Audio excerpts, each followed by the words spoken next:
Hi friends, tomato పెసరపప్పు చాలా బాగుంటుందండి. ఇది మనం ఇంట్లో పండించుకున్న పంటలో పెసరపప్పు అండి.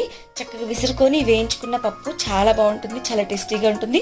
మాకైతే ఊరు నుంచి పంపించారు.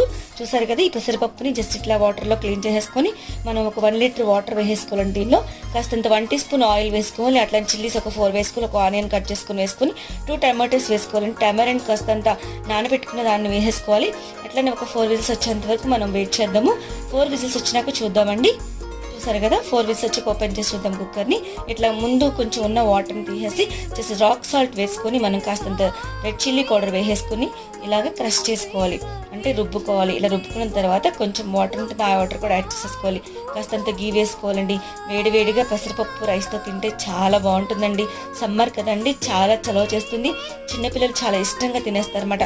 కొంచెం కొత్తిమీరతో గార్నిష్ చేసేసుకుందాం. Thanks for watching.